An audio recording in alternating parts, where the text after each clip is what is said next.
I'm my beloved and he is mine. His banner over me is love. I'm my beloved and he is mine. His banner over me is love.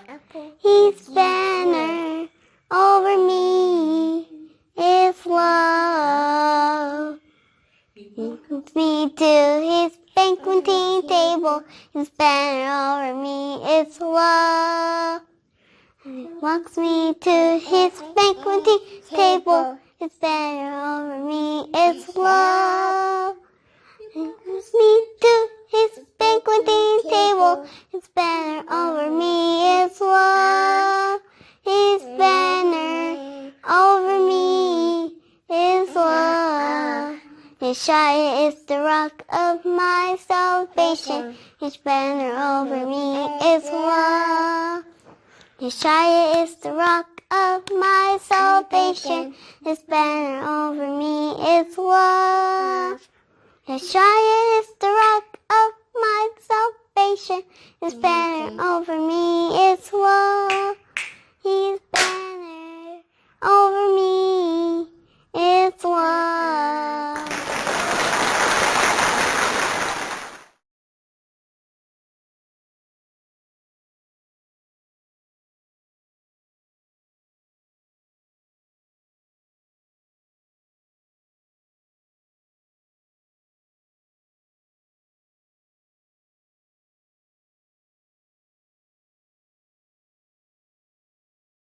Praise the higher. Children of Israel are here. Mount Hor. We're going inside the tomb to pray for our brother Aaron. Holy land, Kadesh. We are in Kadesh. And as you know, Mount Hor is at the border of the children of Israel heritage. So we're still within the borders, but this is one of the borders. Shabbat Shamayim, Quadash Haya, Shamka Haya, Malak Wafka, Thabat Zawanka, Haya Aisha, Baharat Zah. Kawahaya, Bashamaya, Nathan Lanawa, Lakan Kalyawam, Wasalat Nawa, Khawaf Nawa, Kasalat Nawa, Kawaf Nawa, Sabayanawa,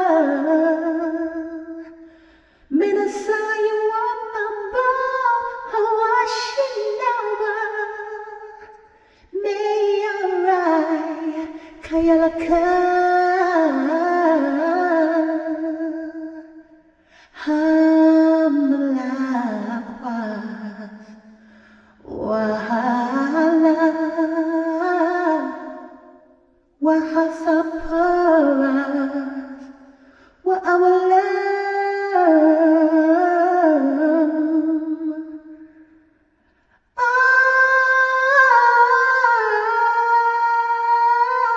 Amen.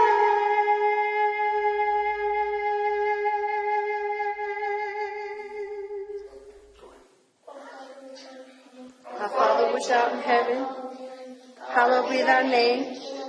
Thy kingdom come, thy will be done on earth, as it is in heaven. Give us this day our daily bread. Forgive us our debts, as we forgive our debtors. Lead us not into temptation, but deliver us from evil. For thine is the kingdom, and the power, and the glory, Amen. Praise the Messiah.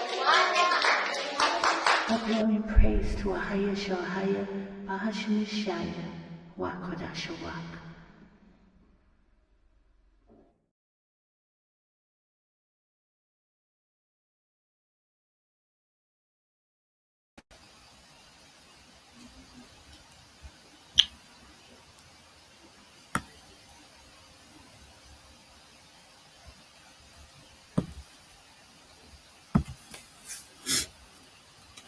Praise Zahaya Bahasham Yeshaya Wakwadash Rawak Shalom Israel.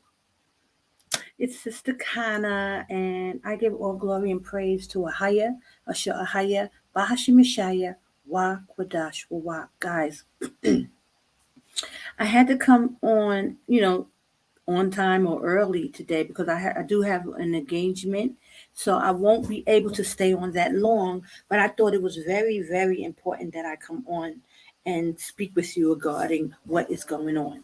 Okay, so first and foremost, I have to give all glory and praise to Ahaya. But I want to say that it is a lot going on, brothers and sisters, and things are going to get real and get real, sketchy. So I just wanted to make sure that you guys are paying attention. Please, please, please pay attention because things are a bit crazy in the Hebrew Israelite community, as you know. And I didn't really get to talk about it last week, even though, I was on for 5 hours, guys. But, for the most part, I was just really talking about infiltration and how, they'll start coming at me and things like that. But I hadn't gotten to see the video that I'm going to tell you and talk to you about. Okay. I really, really just want to urge brothers and sisters, please, please, please pay attention. Do not fall asleep, guys. Do not let anybody, make you feel guilty for paying attention. Like I've always been saying for years, that they are caught in the act of infiltration. And it's true. They are caught in the act of infiltration. And I'm going to tell you why. And, make you understand. I got a couple of videos that I want you to watch on infiltration so that you can know the signs and know how long they have been doing this stuff to us and, distracting us. And guys, we are in very, very important times. So not only should you be getting out of Babylon, you definitely need to be getting out of Babylon.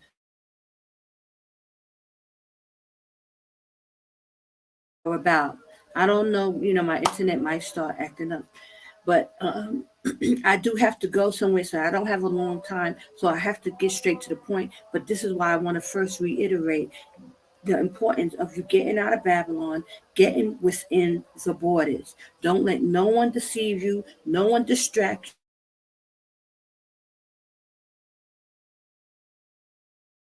Paying attention to see that the boat is rocking, Okay, so let me just get right into it. Okay, I just recently ran across the video with Elder Gabar, interviewing some guy whose wife was, left him for another member of the church within the GOCC, Philadelphia thing. And it happens to be the bishop of the church, his father, who, took this woman to wife, right?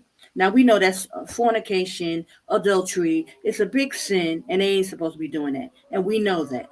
So these are the kind of things that they will do, brothers and sisters. Please listen. The whole thing could be a farce. There'll be actors, people coming out the woodwork, people be sent. All kind of stuff will be happening, and it'll be a play going on right before your eyes, and you'll be thinking it's real. And, so I told you in the very beginning that Elder Gabar was a plant. He was an infiltrator. He was sent in, and I was talking about him for years. So when I put up the whole big bird, he took the money and da da da, because he was sent in, and he was supposed to take Elder Ricar's place. They was trying to figure out who could be the person to take Elder Ricar's place. So they got the young boy sitting in up there, acting like he's, basically a robot. Okay. MK Ultra and all this stuff. And then they had Elder Gabar who was coming. But guys, I've been saying it for years. He couldn't cut the mustard. Total incompetence on trying to be an elder, first of all. And then got the nerve to come out and try to take Elder Ricar's place when he ain't got no real works. they didn't care about nothing like that. But because I came out and I started talking about infiltration, the takedown, and showing how Elder Ricard and Elder Za was separated, and they put the young boy in place. What is his name? Lawyer in place, and he's been there for years, and it just looks all nice and cozy. Brothers and sisters, do not believe the hype. This is how they infiltrate, and this is what's going on right now. So, fast and forward, now Elder Gabar moved out. He moved out and act like, oh, he didn't want to be a part of it anymore. And he wasn't, he vowed that he would not go against Elder Carr, that was his brother. He wouldn't speak against him. Now, here we are 3 months down the line after he left. Now, all of a sudden, he got this high moral ground, and now he's going against Elder Carr. Brothers and sisters, pay attention. That was the plan the whole time. Pay attention. They don't be deceived. It looks real good. Elder Gabar, all of a sudden he has this high moral ground, trying to act like, oh, he just can't take it anymore. He has to speak up. He threw Elder Gaja under the bus for adultery. He's saying that Elder Gabar Elder, what's his name? The Jamaican guy. He threw him under the bus and saying he committed adultery. He Brothers and sisters, do not be deceived. Elder Gabar is the plant. He is the one. So now he's all of a sudden now he wants to do away with Elder Ricard. He must be answered to by a committee and all this stuff. Brothers and sisters, I'm telling you, this is what I've been talking about. Hold on. This is what I've been talking about the whole time. It's happening right before our eyes. Praise Ahaya Bahashim Yeshaya. Give all glory and praise to Ahaya, because these people think they are so slick. They think they slick. They think they can maneuver around and not be seen. And all I'm asking you, brothers and sisters, is be praying for Israel. Pray and fast for our people, because they are coming against our people. Now, what Elder Gabar is saying, all the information he's coming out with, yes, it's probably true. It wasn't right. And this is why I was screaming and hollering. The men must, take care of the men. The men must get these men in order. This is what I was talking about. They was trying to act like, oh no, everything was okay. Now all of a sudden, Elder Gabar is trying to act like he's so moral and he's high and holy. He's willing to take on the job. He's going to take down GOCC. That was the whole plan. But he realized that he couldn't do it within GOCC, that he had to get out. So now that's what he's basically talking about. I don't even know if he's even calling on a higher anymore. You don't know where these people are going to go with it. But brothers and sisters, please be aware that we are in the midst of infiltration. And it's a big shakeup going on. I mean, they come out with there's another fight within some other Hebrew Israelite camps.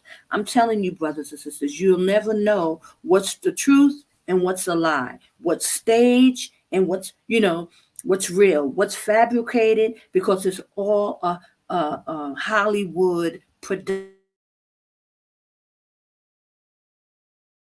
It's all a Hollywood production. Probably everybody involved with that whole fornication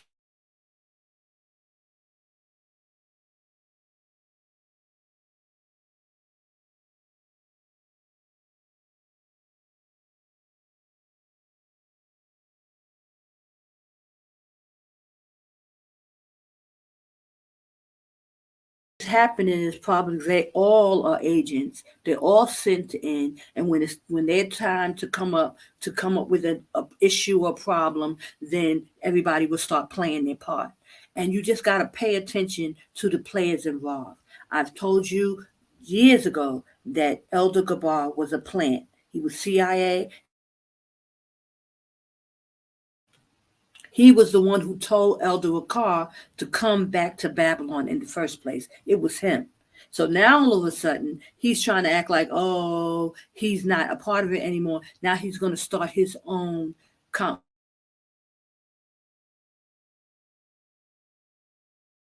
basically.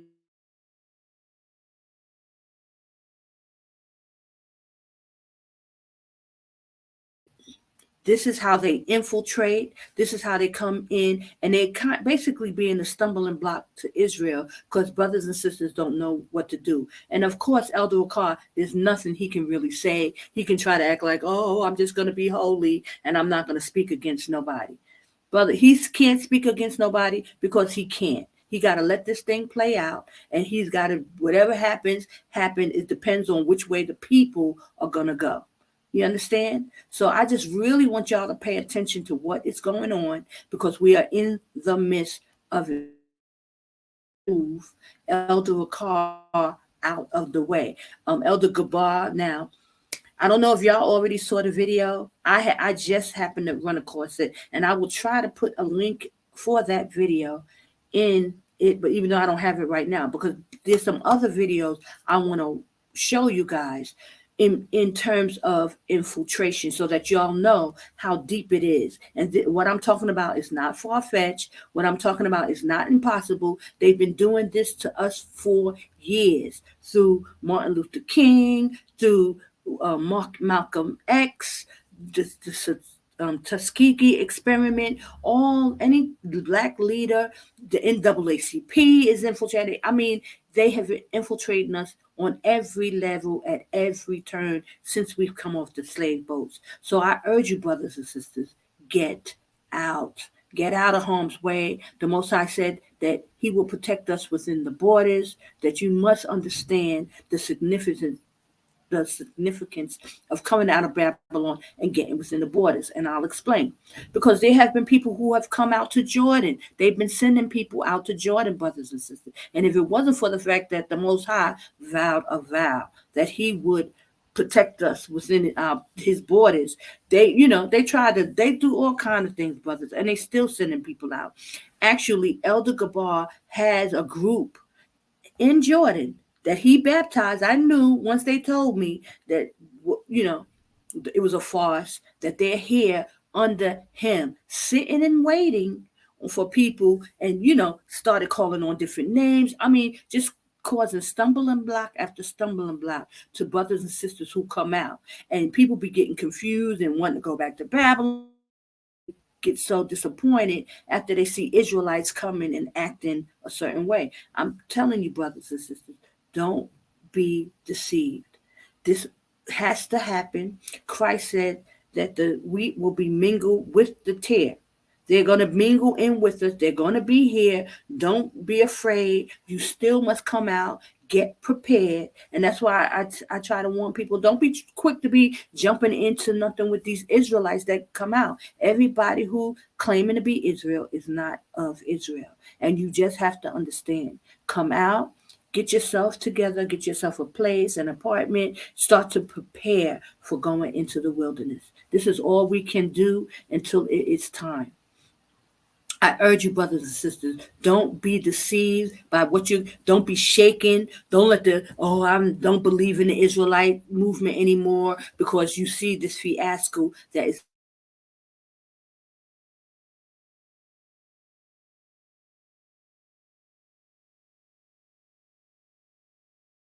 Let me give it a minute.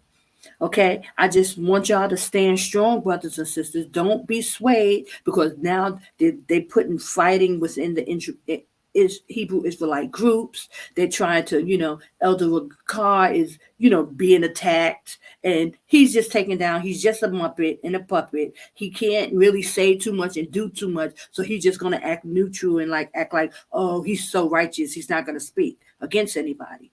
Okay, and he's just going to have to play that role because there's nothing he can do. They're going to play this thing out. They're going to try to tear down the GOCC and move him out the way. But since they couldn't do it the way they wanted to do it, because I was the one coming up speaking, telling you that,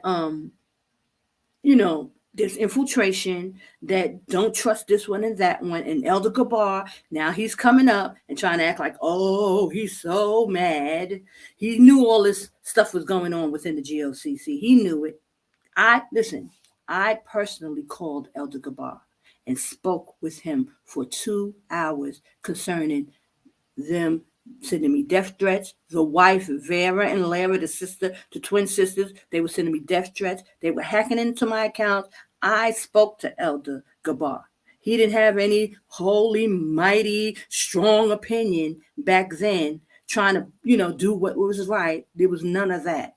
So he's now trying to act like, oh, he's so holy and righteous, and he just can't see all the wickedness. When he was a part of the wickedness, he's the one who told Elder Gabar to come out of Babylon, to come back to Babylon and set up the churches and all this stuff. And then he jumps ships now and goes against Elder Gabar after he vowed 3 months ago, oh, I will never speak against the elder. I will not do that. I won't do that. And now he's throwing Elder Gabar under the bus, Elder Gadget under the bus. He's throwing the whole thing away, not calling on Ahaya anymore. Y'all, peep game. See how these people do things. See how they act. It's infiltration at its finest, at the front, at the helm of the whole thing. Pay attention to what is going on, because they will not get away with it, okay? He's not going to get away with it, Elder Gabar, so he can just forget it. He's a moron. He's the one who started that whole Egyptology movement. It was him, that fiasco, trying to build himself up. He was trying to build himself up and build some church. But when that didn't work, then he started to, take on the clothing line. And then that's what he was hoping he was going to use the money from the clothing line once he left. Now he sees that can't work. That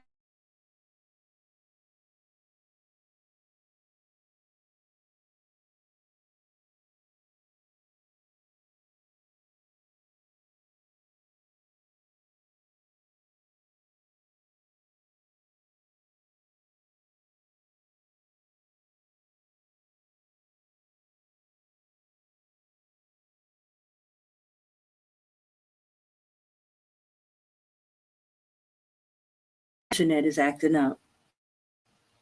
But Hollywood is very good at these scenarios, so you'll never know.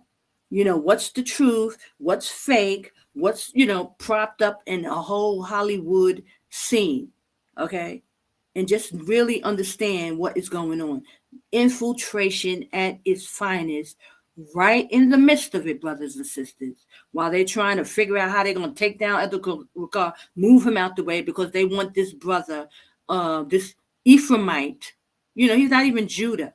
So he wants to run and take over everything. Yeah.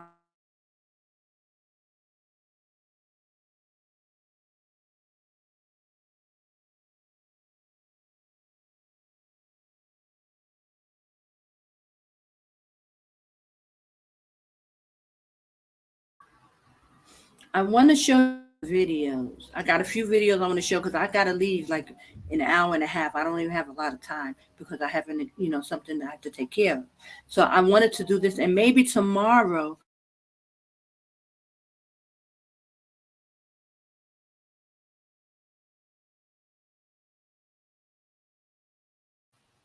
Okay, maybe tomorrow I'll try to come on again, but I really wanted to show you information about infiltration and how prevalent it is in our communities, something that's really happening right now. And I got this video, but I don't know if I'm going to get hit with a strike. So that's why I can't play any Elder Gabar videos. They will definitely hit me with strikes because they've been attacking my channel. I can't play Elder Gabar. Y'all have to, I have to get that link so that y'all can go and see it for yourself if you have not already saw it. You have to go see the video. It's towards the end when Elder Gabar takes his turn for the words and starts really going against Elder Gabar. But he tried to sit back and let the whole thing play out and then try to act like, oh, he's so frustrated and tired after just 3 months ago saying that he wasn't going to go against Elder Gabar. And I was just like, yeah, right. Here we go. And here it is. He wants to take over the church. He wants to stop the academy. He wants to stop because now that he can't make any money off the I Am Apparel, which he was intending to do, okay, but we blew that whole thing out. And I praise the higher Bashem Shia that our people didn't follow him, but he's still trying. And if anybody follow Ella Gabar, you got to be an idiot, okay? Because it's clear this brother is not a leader. He is sent to do exactly what he's about to do, okay? So I just want y'all to pay attention and be aware, and they also was trying to come against me. I don't know who they're going to try to bring out the woodwork, somebody that they sent out. And it had to be somebody from years ago, because I had to stop dealing with Israelites, like letting people in my home, really, because how they were going against me. I had to stop all that. And I just try to warn people. I try to tell y'all to come out. I help people with housing, try to help people find jobs, try to, get people stable so that they can be here and sustain themselves. But as far as trying to come together with Israelites, they were sending too many people out, causing drama, causing havoc, just trying to really make sad situations. So I want y'all to pay attention, but I want to show you there's a situation that's going on with Jamie Foxx. And y'all know that Jamie Foxx is supposed to be in the hospital. He's supposed to be in some center, rehabilitation center. Brothers and sisters, it turns out that there's something more sinister that's going on. And it has to do with infiltration. And this is why I want y'all to pay attention to this video. I hope I don't get a strike for it, but I really need y'all to see these videos and check out how they do us in our communities. But this one is just Hollywood Unlocked. This brother who has a channel, he's the only one who's coming out with it so far. That's why I'm gonna play it. But he got a lot of stuff going on with him, guys. I mean, but he's the only one that's coming out with this information. Remember, I did a show and I brought out Wyclef Jean from the Fuji. He found guilty on huge counts of fraud and all this stuff, because he was claiming he was an informant for the FBI as well. The infiltration is all through our communities, through music, sports. They got all kind of informants all through trying to stop us from waking up and trying to direct the information a certain way so that our people won't get to coming out of Babylon, getting within the borders. So they got all this stuff going on trying to stop our people. So it turns out that Jamie Foxx may very well be a informant, and he's in court testifying and but they don't want to blow his cover. So this guy on Hollywood Unlocked, he's a gay guy. He got a lot of foolishness going on, brothers and sisters, but he's the only one who's coming out with the information. So I want you to watch this video, and I will be right back. Hold on. Let's see. So when I started digging around, asking what was happening, making phone calls, and I said, I can't believe that Jamie Foxx is gonna die. And the person said to me, "Child, he ain't gonna die. He was just at court." All right, Jamie Foxx, he's in the news. As you know, we talked about Jamie here recently, where his daughter went live and said that he was in the hospital having had a minor complication, or medical complication. There were lots of rumors that surfaced. I'm just gonna summarize this because there's so much text here. Shout out to Ariella and her investigative noting. But either way, he was in the hospital. They said that he had a stroke. That was the word allegedly. I'm gonna say where's that? Boom. Allegedly. On the streets. Then they said that it took a turn for the worse. Allegedly. And people said that the family was preparing for his funeral. Had me in my feelings where I got to making phone calls. Now everybody know at Hollywood Unlocked, I know everybody. And I know how to unlock Hollywood in a way that others cannot. I was gonna say something else more inappropriate, but I'm trying to be a better person. So I started calling around saying, what's going on? I called a very close friend of Jamie's, and they said,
when the whole rumor came out that he was dying and he was going to die and they were burying him, they were like, nope, Jamie's fine, he's good, don't worry about it, whatever. Nope. I mean, they cut me off in the middle of my emotional plea to understand if Mr. Fox was going to be in a box. Okay.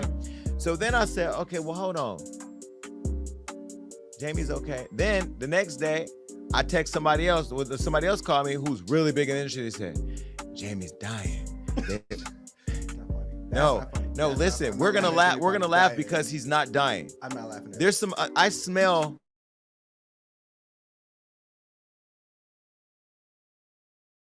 Based on what I know. Now, people can say, I'm going to say allegedly a lot here because I know people are going to want to sue after this. I know people are going to be upset, people, whatever. But I know I'm probably not going to be invited to no more Jamie Foxx parties, but neither was Claudia Jordan after she said he was sleeping with Tom Cruise's wife. So let me go ahead and just go on and break this down. Holmes, you remember when they was dating? But it was true though. Allegedly. Claudia outed that. Claudia, how could you? Oh my God! Now you outing Claudia for outing. No, she already. Claudia, She got slammed in the press for that. She did. She got slammed, and then the gag is when Jamie had they say he had a stroke. Claudia posted a photo saying, "Wishing well to my friend." Claudia, you are. Let me tell you, the minute I get a chance to work with Claudia, I'm gonna live for it because she's messy. You're messy. Boots. She's messy boots. All right, well, look. I didn't say it, but okay, so anyway, so people were saying Jamie Foxx is having he had a stroke. Then they said he's getting better. Then they said he's dying. Then they said the funeral's being planned. Then all these people are saying no, it's not. Then the daughter said he was playing pickleball. I could tell. It's played basketball. Nah, okay. Football. tennis. And what Then else? listen. Also, I have to use the bathroom because He's played a lot of He's too much for me. a lot of different types of sports. But what I will say is I've never heard Jamie Foxx play pickleball. I've never seen a picture of him playing pickleball. I Googled it. I didn't see no pickleball. I didn't even know what the fuck a pickleball was. So I had to call somebody who looks like they play pickleball. And when they told me what it was, that playing pickleball. But whatever. You know, Jamie is the type of person. I know the Jamie Foxx that we're talking about. Jamie's the type of person that if something was wrong and all of a sudden he's good enough to go play pickleball, he'd be like, whatever, everybody, it's me, Fox. I'm outside. Thank you for your prayers, because you have the whole world posting that you're dying and that you're going to be in a box and we're planning your funerals and there's no more Jamie Foxx parties and oh my God, now you're playing pickleball.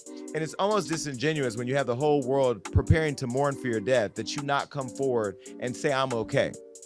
That you continue to let Nick Cannon step in and host this show for you. You know, your daughter's now hosting this show for you. And listen, I'm sure if there was a medical emergency, and I'm going to say if allegedly you had a stroke, I send my condolences to you.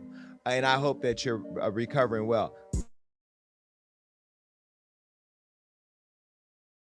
You come into my homes, you come into my ear pods with the songs, too much alcohol or what much get loose. Blame it on the alcohol. What we're gonna do is we're gonna have to blame this storyline on the alcohol because somebody who was in charge of getting the story out to the community fell asleep at the wheel. Now, what I heard is crazy, and I'm gonna tell you what I heard, and I'm gonna say allegedly, but I'm gonna give you some context, okay? Give you some context. So when I started digging around, asking what was happening, making phone calls, and I said, I can't believe that Jamie Foxx is gonna die. And the person said to me, child, he ain't gonna die. He was just at court. I said, at court? Jamie Foxx was at Supreme Court? Was it Judge Jerry Court? Was it Judge Judy? No, he was about to, Judge Mathis, I know it got canceled, but was he able with the Mathis Family Values? Like, what court was he at? Divorce court? You know, well, apparently, from what I heard from a source was that the week right before this stroke happened, Jamie was in court, in a federal court, sequestered with Leonardo DiCaprio and a list of other people because he was involved with a person, Praz from the Fugees, who was involved with that big scam. Now that scam involved Leonardo DiCaprio allegedly, Praz, and Kimora Simmons' husband, Tim Leissner. Now, Tim Leissner was the banker who was the person that put this whole $100 million deal together, whatever, to scam hundreds of millions of dollars, whatever. Now, I'm going to tell you the story because there's so much here that I want to get into. And again, this could be a conspiracy theory, but so could a stroke, right? I don't know what's happening. I ain't seen Jamie. I don't know if his face is droopy. I gotta see it, because at this point, the person that told me enough that I need to know and I know what I know. All right. Now, Pras was found guilty last month of his role in a huge political conspiracy. Now, in 2019, he was first accused of defrauding the U.S. of over $21 million, acting as an unregistered agent of a foreign government. Now, this is what Pras did. Now, this is how your favorite stars get you all caught up in their music and their clothing and turn around and do some scamming type shit. All right. Now, I'm glad because I need $21 million. I told somebody yesterday, I was on a call with this billionaire. He said, oh, my company's worth $3 billion. I said, my bank account has a lot of space. If you need to move any of that over here, we'll let it take some rent, right? Okay, well, listen. So Pras went from acting like a rapper to acting like a government official, involved with all types of shit. Witness tampering. Prosecutors said that he allegedly received between $8 to $40 million for helping a Malaysian financier named Joe Low. Now, Joe went real low. I'm gonna tell you how low Joe went. Don't ask how low can you go. I'm gonna tell you how low Joe went. Joe was accused of embezzling $4.5 billion from a government in his own country called 1MDB. Now, here's a photo of Joe Low and Pras. I'm gonna start connecting the dots. Period, Joe. Joe Low got them rosy cheeks. He looked like the Asian Santa Claus if you ever saw one. But either way, never trust anybody with rosy red cheeks like that, okay? Who knows a big fat white man named Santa running around at everybody's house at one night eating cookies. And I'm saying, if you couldn't find a white man to sit as Santa Claus at the mall, he could have sat in. Right. I'm done. Rico, why you laughing? Y'all got malls in DR? Actually, we do. Yeah, the Zico. You do? Oh, you guys do have a good mall. I just never got over there. But yeah, y'all do got a nice mall. Did we go to the mall? Oh, I bought shoes there. You bought a lot of stuff there. Why y'all gotta laugh like that? Because I think I bought shoes for some guys that were with us. I'm not one to gossip, but anyhow, we did go to the mall. That's a mess. I've been so far all over the world. I don't know where I've been. I did go to the mall in DR. Yep, but I didn't like their shoe choices. Anyway, back to this. Now, a year before so Pras, you saw Pras and Joe Low. We don't know where Lauren was. We don't know where Wyclef was because they was the real Fugees. This nigga moved on. A year before Pras's charges, former Goldman Sachs banker Tim Leissner. Now, this is Kimora Lee Simmons' estranged husband. Now, she had married a white man. Do we have a picture of him? Okay, that's Tim. Tim all the way at the right. That's the banker guy. Pras is in the middle looking like, ooh, they caught us. And then Leonardo DiCaprio, the Wolf of Wall Street, okay? Tim, Kimora's ex-husband, or estranged husband, because they aren't divorced yet, was charged in Joe Low's $4.5 billion IMDb scheme, and because he was the banker. 1MDB, not IMDb. Oh, I said IMDb. No, I'm like, hold 1MDB. Sorry, I'm acting. Clearly, okay. 1MDB. IMDb is for actors. Okay, whatever. Anyway, y'all need to put spaces between shit. Okay. Well, look. So he was charged. Tim was Kimora's estranged husband in this scheme of over $4.5 billion. Now, in 2018, Tim pleaded guilty to conspiring with Joe and was ordered to forfeit over $3.3 million worth 3.3 million shares of Celsius, which included shares worth $93 million that Kimora said was actually hers. So while he was scamming $4.5 billion or part of that with Joe Low, he was also scamming his wife out of $93 million worth of stocks and bonds for Celsius, the drink, the energy drink. I didn't even know Kimora Simmons owned that. Right. I thought it was baby fat money, honestly. Money going towards all those jackets that you pregnant underage teens. But anyway, I dog red. Every high school girl. Now, okay, so now Kimora said that those shares were hers, and so clearly now Kimora's husband, who's living with her, who she has this idea of a relationship with, is now scamming her for $93 million worth of shares, while he's over here helping the Asian Santa Claus with $4.5 billion worth of schemes that Pras, this big-eyed got involved with. Now, you know not to trust nobody to look like whatever. Now, prosecutors are claiming that Pras helped him funnel the funds into Barack Obama's 2012 re-election campaign and even funded Leonardo DiCaprio's 2013 film Wolf of Wall Street. Now, Leonardo could say that this was all just acting and preparing for his role because he was a scammer in there too. Well, either way, let me just say, I have to show you the receipt, so I'm going to connect all these dots. Here's a photo of Leonardo and Joe Low. See, Joe get around.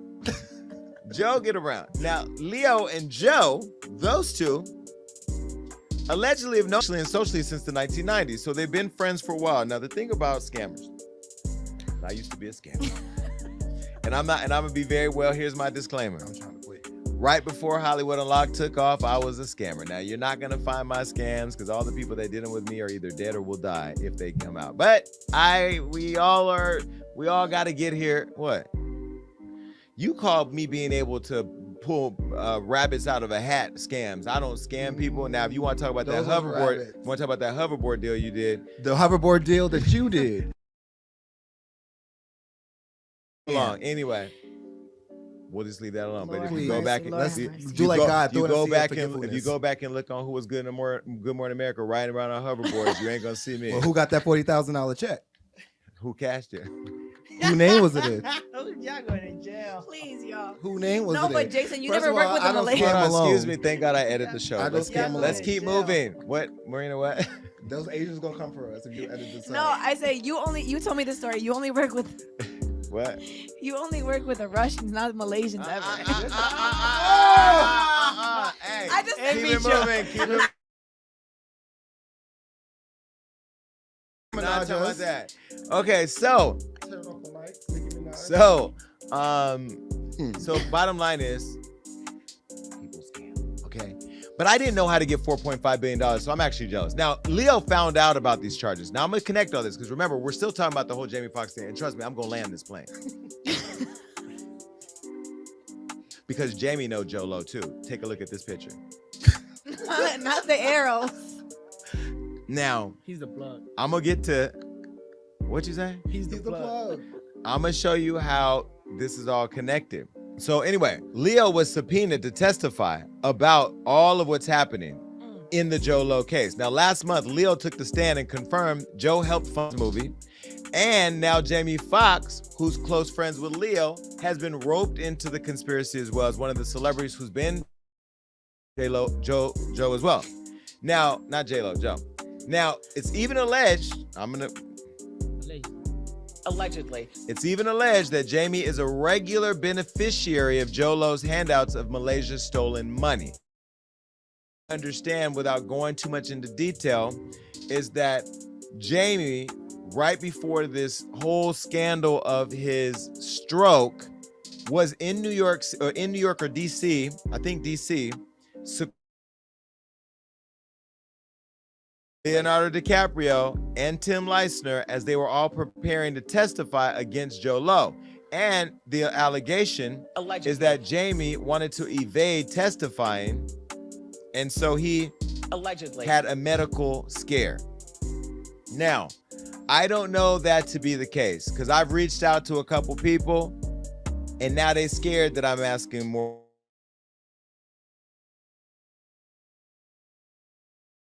Everything, and I have no problem because Jamie's not a friend of the show. I like Jamie, I'm a fan, but I didn't know all this scamming was going on. Okay, now remember, Joe, Leo, and Praz, in 2012 did a whole party for this man in Australia for New Year's. Now, are there pictures of that? There they go. Look at the arrows. Now, this ended with a second countdown in Vegas because they went over there with all that money and did something over there. Then they flew all the way over here because Australia's a day ahead. So you go when you're rich, because I think we did it once. Yeah, we did 2 days twice. Where did we do it? So we landed. No, but where did we do Australia? We did Australia. Okay, so we did So Australia. yeah, we missed one day and we landed and we had to do another day twice. But did we do New Year's? There was somewhere no, where we went in their summer. There was one country where we did that in Australia, but there's one country where I celebrated here and then came back and celebrated here. Well, they celebrated twice in Vegas. Well, guess what? He flew back to have New Year's here with, the person did an interview to talk about the experience. Take a look. And I get the feeling you fully enjoy that kind of side of life. Would I be right in thinking that you appreciate the benefits? The benefits, man, getting in the clubs and I think I know the answer. Girls to this, but let me coming, ask you this. Where did you spend New Year's Eve? Well, you know what? Oh, yeah, you're talking about like this past This New is the benefits of Yeah, being the a benefits. superstar. Yeah, I got a friend, he got some money. And he flew me, Leonardo DiCaprio, Jonah Hill, and some other cats, and we flew to Australia. right? And we did the countdown in Australia. Get out, you might have, or you might, Jamie, get out, Mike. So we did the countdown in Australia, then jumped back on a plane, and then did the countdown in Vegas. That's crazy. So he had, that's how famous he is. He had Yeah. 2 New Year's Eve. Yeah, That's how that's successful you are crazy. now. That was 2 nuts. New Year's Eve. Yeah. Got to be careful how you tell these stories. So now, Okay, guys, so I wanted to just, I know it's a bit long, but it was only a 10-minute video, but it just seems really long. But I just wanted to really bring out this information because we already know that Praz from the Fugees has admitted to being an informant. And he thought that this was going to help him get off. But, you know, they always got these scapegoats. And our people always be in the midst playing themselves. And so he got indicted. And, you know, now he is being accused of, you know, embezzling money and all this stuff with this guy. So I believe Jamie Foxx is in the midst of that. And he's trying to get out of, you know, now, in order for him to be getting out of it, either he's also an informant and they are with him trying not to blow his cover. And that's why they're allowing him to act like, oh, he has a stroke, because that usually won't help you, you know, in these kind of cases in the court of law. So, but if he's an informant and they try not to blow his cover, then this may be what the situation is with Jamie Foxx. And I only wanted to bring that out because I want to show you guys how serious this informant thing is rampant within our community. And brothers and sisters, you know it's only going on because of this awakening. Back when Martin Luther King and Malcolm X, they thought that we were waking up back then. And they were trying whatever they can to, with the Black Panthers, infiltrate them, you know, to stop us from awakening. So you can only imagine what they're doing to stop this awakening now. We are actually in the awakening. We got all these Israelite groups that popped up, but they were already taken down, brothers and sisters. That's why nobody's talking about coming out of Babylon. That's why the Most High had to wake me up the way he did and send me out and sit me in Jordan, and so that I will be able to speak and come before you and tell you to pay attention to what is going on. It's all infiltration, brothers and sisters. It's all a play. They stage most of this stuff, and so to keep you off track and off balance. Brothers and sisters, pay attention. So I don't have a lot of time. I wanted to show you another video on infiltration, guys, so that you can get it. Understand that some of you may have already seen a lot of these videos, but I just really need to show you how far they go with the infiltration. So don't be alarmed. I know everybody want to love Elder Carr, and I believe that this brother was taken down. I don't think he was initially, an infiltrator, but he was taken down. So he's in the midst of it. He's lying about locations, portals, all this stuff that's supposed to take place. Now, it's not that we don't have portals. It's not that. The judgment and the decree that the Most High gave for Babylon, the portals will not apply to America. America, we are told to come out of her, my people, so that we do not partake in the judgment. That's the only issue. There are portals. There will be people who will end up in the wilderness. It just will not happen from Babylon. The scriptures warn us to come out of her, my people. It's not just spiritual, it's come out physical. So you have to understand that this infiltration, because they're trying to keep Judah, is the main tribe that's in Babylon. We were carried away to the Americas. So they know the head tribe is predominantly in Babylon. And they're trying to keep our people still, till destruction, that the most of the tribes will get destroyed there. And that's what this influx of immigrants are coming. It's mainly the children of Israel that they're sheeping into Babylon, and trying to act like, oh, they're going to take over.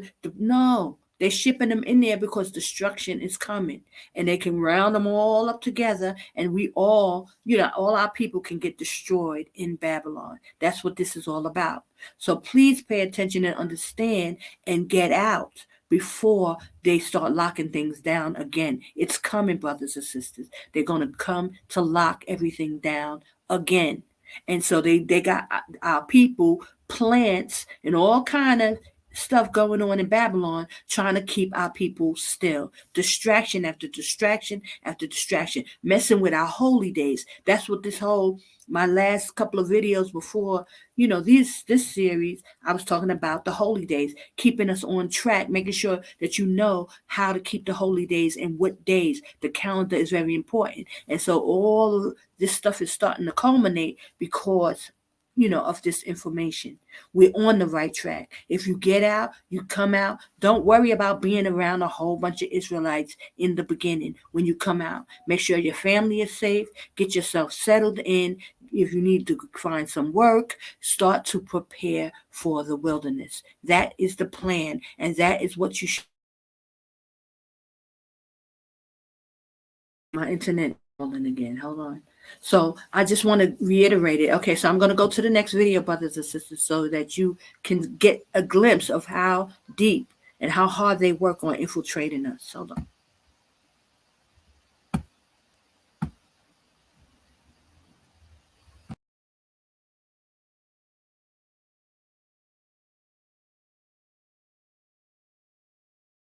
What do you think happened?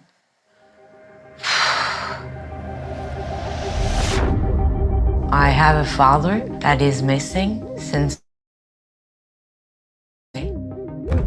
Every year. Okay, no, not that video yet, because that's about something else. Here's the next one. Hold on.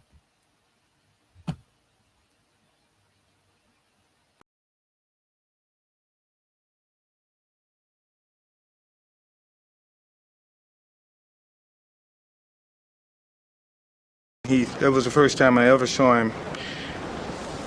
Voices into the space, because there's so much to say about the dichotomy of a person.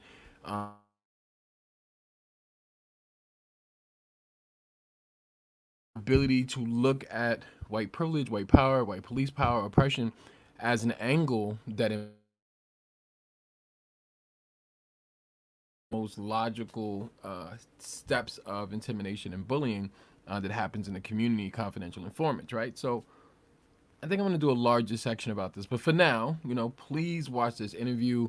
Look at some of the reasons of his own in-depth that he's speaking about. Look at some of the experiences that he's had in life, but just pay attention of how the manipulation of his charges off the top, the fact that he was initially arrested and those charges were held over his head as blackmail for him to commit these sort of atrocities against the movement and the people, and his honest betrayal of what. And he had to actually put in dangerous items and set them up in certain ways so that it, criminalized them, because that's all the government wanted to do was criminalize the people. So, bring you this set of interviews. I'd love to know what you think of the comment. So, like, comment, subscribe. See you in the next one. 41. Okay. Bill, can you describe to me the circumstances under which you began working for the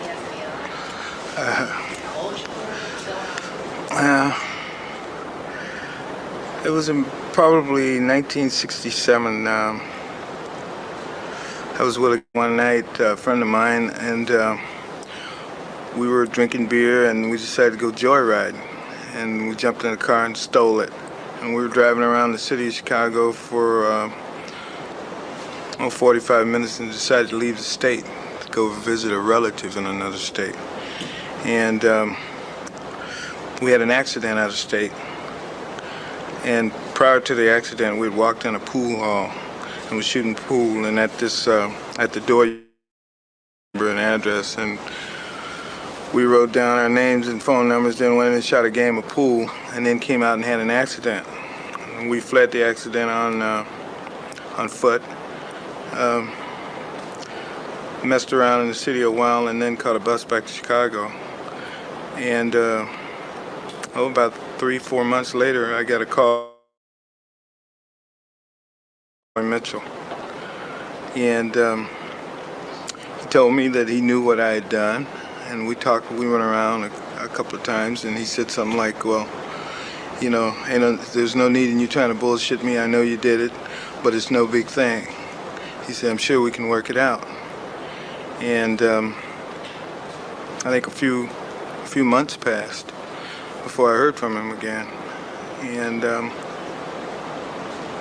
one day I got a call, and he told me that it was payback time. He said that I want you to go and see if you can join the Black Panther Party, and if you can, give me a call. Can I just interrupt and have Yeah. you start that part about joining the Panther Party? But tell me again how old you were and that it was not he, but that it was. Hold on a minute. I just want to say the interviewee, you may not can hear her so clear, but you can hear him, and he's responding. He's responding. He became an infiltrator. He informant for the FBI because he had a record and he did a crime, and they called on him, and he had to go join an organization, which was the Black Panther Party. And I just want to show you how they do things, but it doesn't always happen like this. Like I'm telling you about Pras from the Fugees. Who knows how he became an informant, or either let's say, who's a high level actor, or Leonardo DiCaprio, whatever his name, Leonardo DiCaprio. And when they're needed, then they have to come and do what is needed to take down these situations. So it's prevalent, brothers, because it's all about this awakening. We are in the times, and this is why I'm telling you, pay attention and get out while you can. Okay, hold on.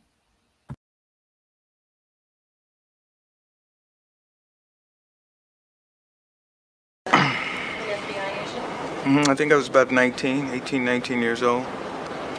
And the FBI agent's name was Roy Mitchell. And he called me up on the phone and recanted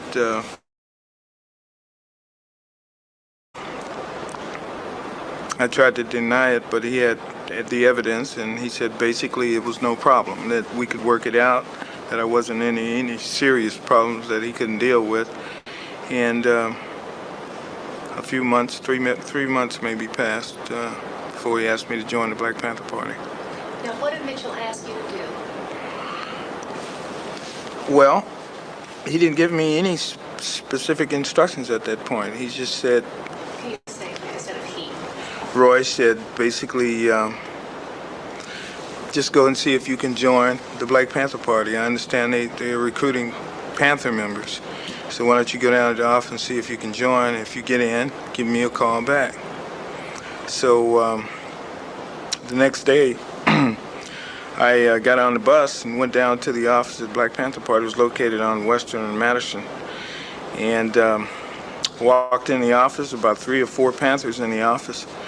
And I think I was about the 5th member in the Chicago chapter to join. They had this big office building on this, and up on the 2nd floor they had about 5 or 6 offices, and very little personnel to run things. So positions, it was easy to get a position. So they appointed me as a security captain. That was the first time I met Fred Hampton, and he was the chairman, the spokesman for the party, and Bobby Rush was the Minister of Defense. He was Huey P. Newton's deputy, which was the top man in the state of Illinois at that time. What did you think about the Panthers at that time? What framework did you understand them in? What did you thought about the civil rights movement? How did they fit into your understanding of politics and I grew up in a middle-class neighborhood, and I had very little idea of I was apolitical. I had heard of only from a recent article, I think, that had occurred in the paper. Huey P. Newton had just been in a shootout with the Oakland Police Department, and one of them had died, and there was a lot of press about that. But prior to the articles I had read about Huey P. Newton, I knew nothing of the Black Panther Party. In fact, the day I joined, I was pretty sure it was just another gang, not unlike the Black Stone Rangers or the Cobras or something. I had no idea of anything about their politics. What did you begin to learn as you did join, and what kind of information were you able to give back to Mitchell? Well, almost immediately after I joined the Panthers, probably within 10 days, I began to realize that the Black Panther Party was a little bit more sophisticated than a gang. The orientation process, the attention they gave to the political climate around the country had me going there for a while. And at one point, well, And also, if you can look at me. yeah, okay. They had, I think the first set of reference books I saw inside the Black Panther Party was the selected works of Mao Zedong, which I had begun to associate with communism.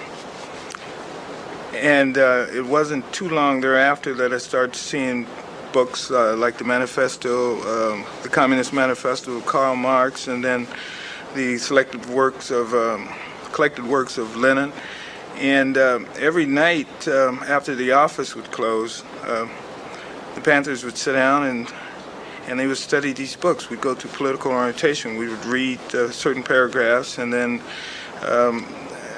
Fred Hampton and Rush would explain to us, the new membership, basically what it meant and what was happening, and they drew parallels to what was going on in the past revolutions in the various countries, like, for instance, China or Russia, and it was drawing parallels to what was going on in the current political scene within the United States.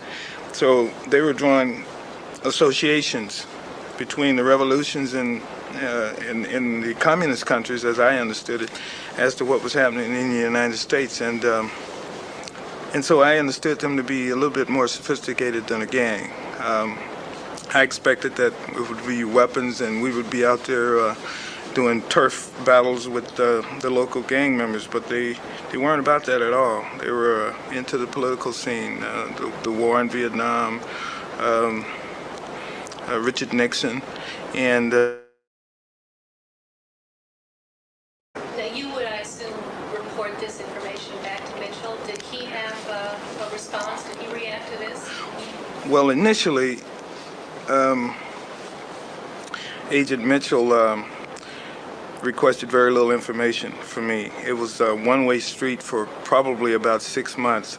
I think he was, in every meeting that I had with him, he listened more than he asked questions. The typical meeting would be, okay, what are they doing today? And then I would just tell him what was going on around the office in general conversation. He said, okay, and what are you doing?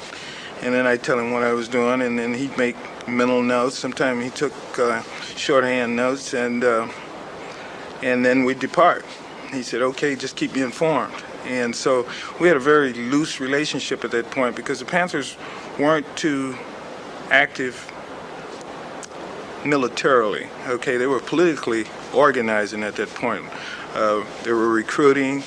At that point, the Panthers were trying to, they had speaking engagements at the different colleges and so forth. So we were in an organizing process. And there was very little criminal activity, as I could determine what was going on. Very little to report to the FBI, in my mind, because I felt like since the FBI was an investigative body investigating federal crimes, that crimes were what they were looking at. And so, Tell me a little bit about how you felt about working for the FBI. What motivated you, and what ends you thought you were serving? well, in my community, the policemen were, it was the quickest way to gain respect. I think I grew up wanting to be a policeman, admiring and respecting policemen, although I always thought it was outside of my reach. My neighborhood was not unlike most people that grow up in Chicago. Most young people, we were very mischievous and did a lot of juvenile type, petty criminal type things. But stealing a car and all of a sudden having the FBI, having a case with the FBI, the thought of having really going to jail got my attention. And so when he asked me to join the Black Panther Party, and he used terms, he never used the word informant. He always said, "You're working for me."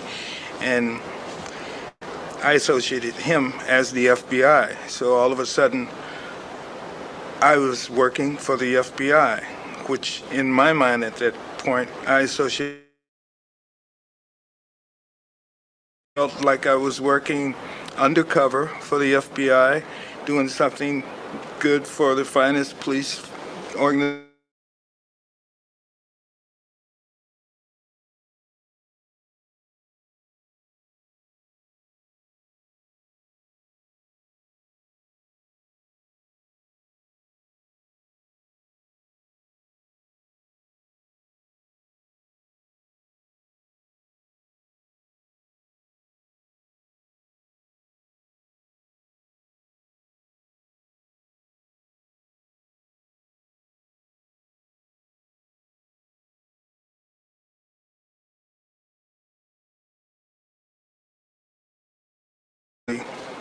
Very little about what was going on nationally early on in the game. Later on, when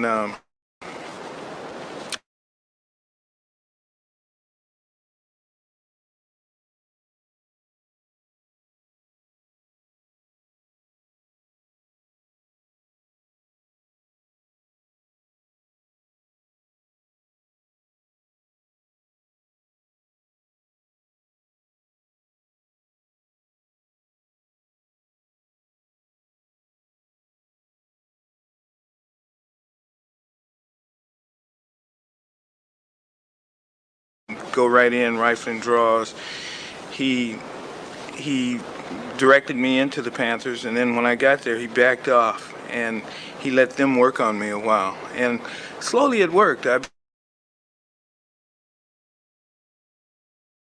The scope of me being there. In fact, I didn't really know why I was there. I just knew I was to report, but I really didn't have anything to report early on in the game, so I concentrated mainly on Panther duties. I lived the life of a Panther. Tell me about that. How did you, what was the work that you did, and how did you rise up through the ranks of the party? Well, mainly from day one, we had very little personnel and a lot of spots to fill. There were a lot of activity, a lot of things to do.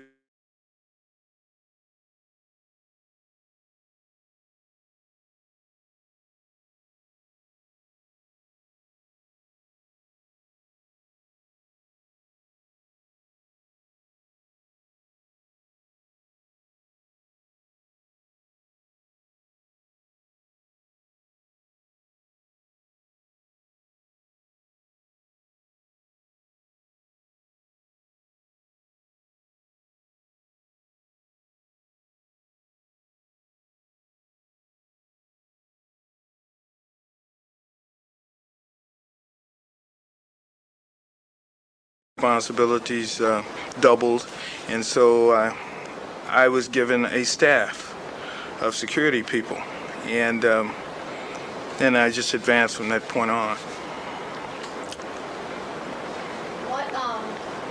What were the major developments during that year of the Panther Party as you saw it? Was it the programs? Was it the alliances that the party was building? What was the Panther agenda as you came?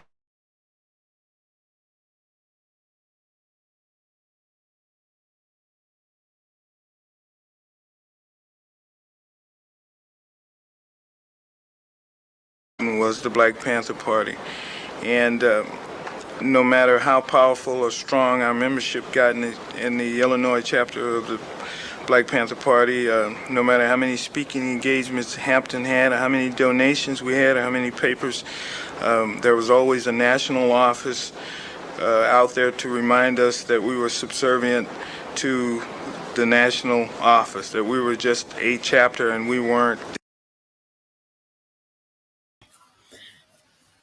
Okay, brothers and sisters, I'm going to give you the link so that you can watch the rest of this on your own because I have to go and I don't have a lot of time. So I'm going to paste the link. It's very informative because it gives you information on how they operate so that you can see what we're watching today is not too far fetched. You can see there's a reason why our people are not coming out of Babylon. You know there's an urgency to leave. Brothers and sisters are looking for this mass exodus to happen, and it's not happening. And you see the ceiling falling, and you see, banks are closing. The foods, there's issue with the foods. All the Walmarts and all these big chains are closing. Something is going on, and yet our people are not mobilizing and getting out of harm's way. So I just want to let you understand and let you see for yourself how they have managed to do this.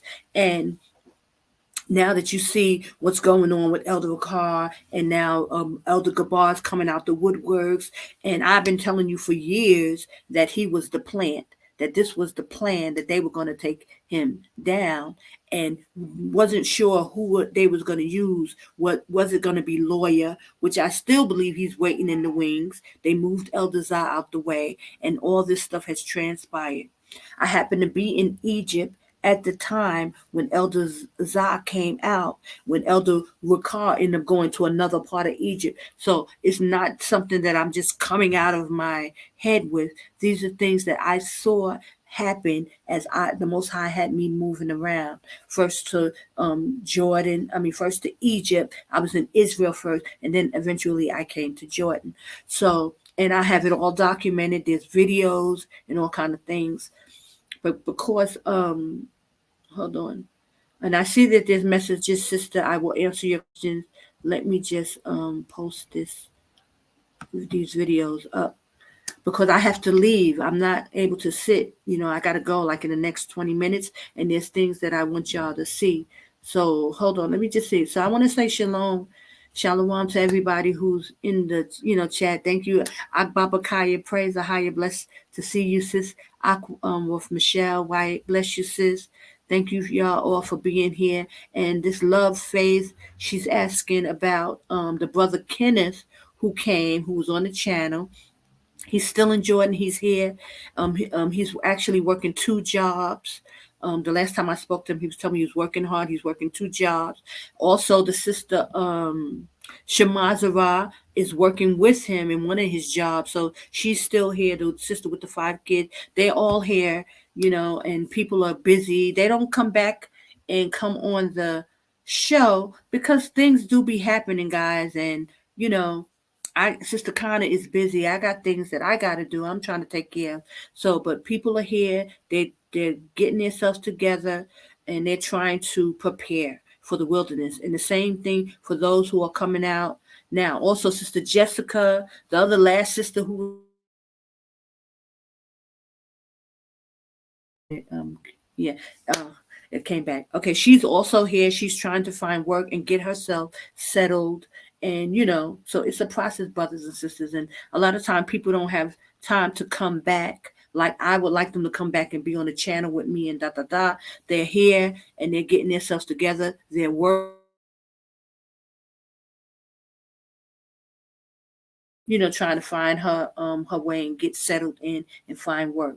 But Brother Ken here, he's working 2 jobs the last time we spoke. And also Sister Shamazara, I understand she's working in one of the offices with him. So, people are here and they're getting prepared.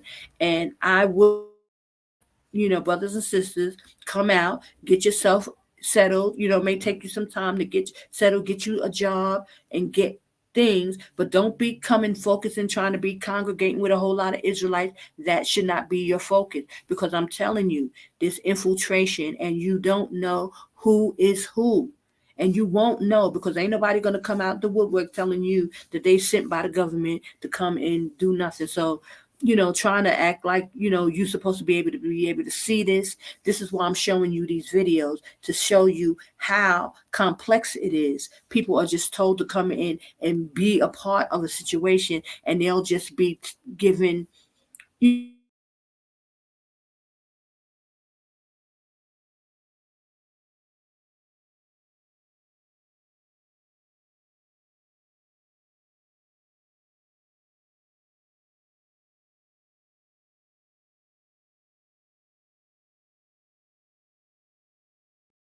But yes, this is the just for those people who want to know like what's going on with this. People ain't leaving Jordan a lot. Some people end up get with the wrong people in wrong situation.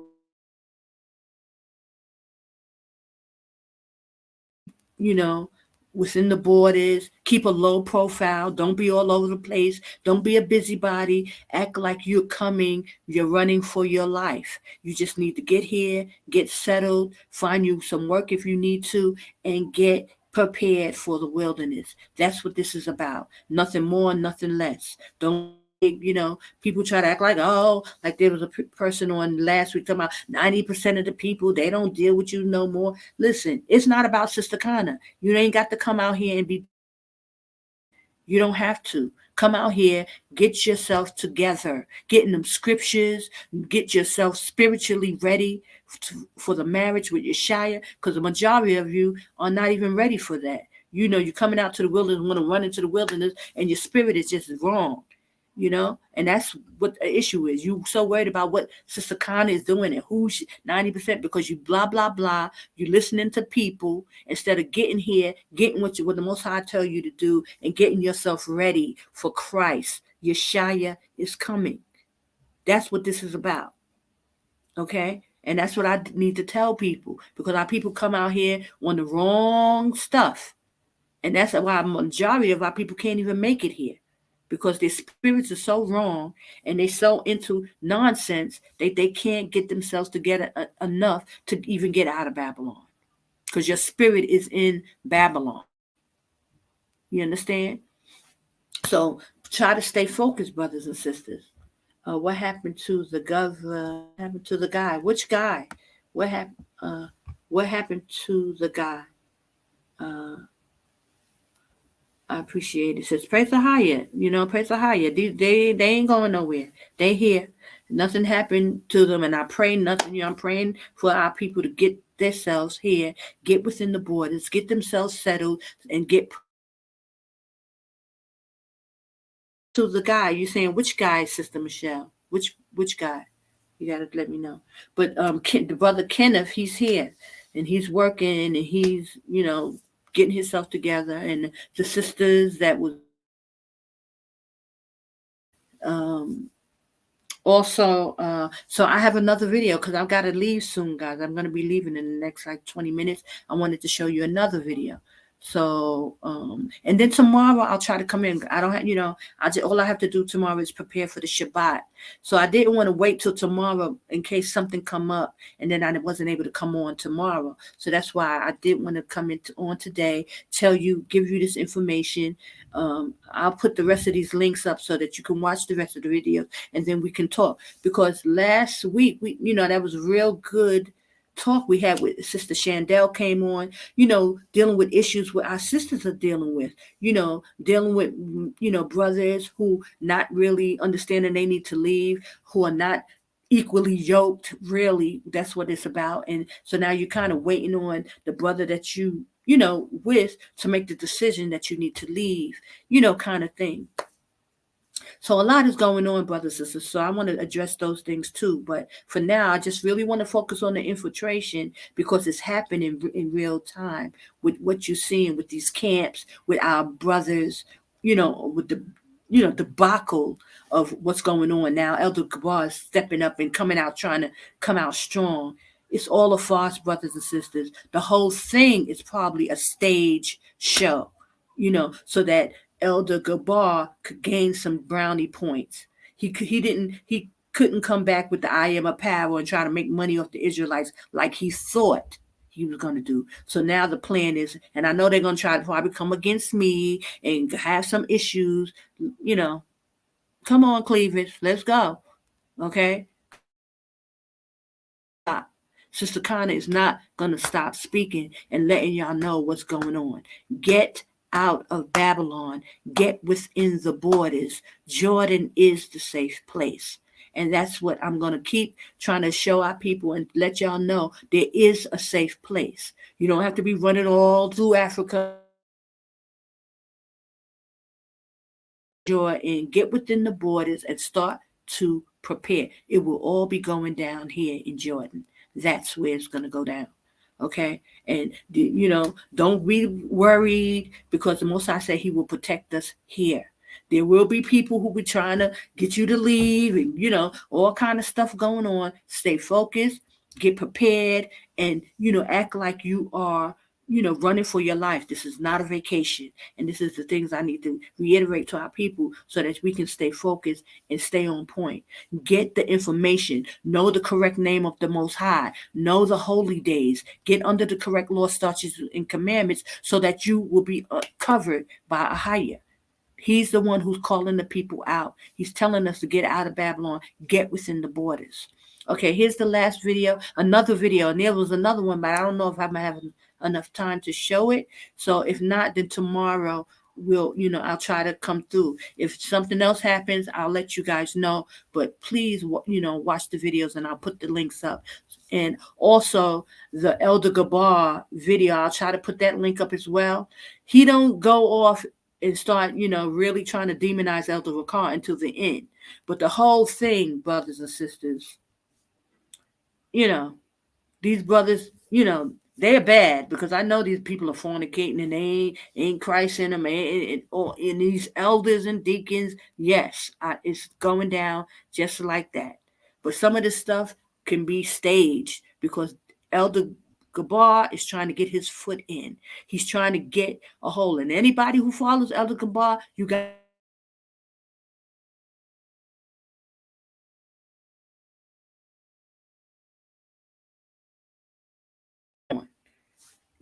or at least you have a suspicion. Elder Rakar is trying to take the high road, because he cannot. He's going to have to just play it straight and say nothing and try to demonize anybody who say anything. Like, we're not supposed to say anything. We're not supposed to act like we see that something is very terribly wrong with these brothers and how they operate and how they're doing. We're not supposed to recognize it. We're demons and devils if we even bring it up, okay? We're not supposed to have common sense to see that stuff ain't right. We ain't supposed to notice, okay? You're supposed to be so into the teaching and everything that you ain't supposed to notice that the Most High said, come out of her, my people, and that Jordan is Kadesh and it is a safe place. You're not supposed to notice that stuff, okay? And shame on you if you figure it out. And that's what's going on. They try to demonize you for recognizing that. But I praise a higher. It's a higher, y'all. He's the one. He's the one that gives information. He's the one that showed me Kadesh, showed me Masada, showed me all this stuff. It's a higher. And I have to tell you. Okay? So let me just stop talking for a minute and get on with it. Hold on.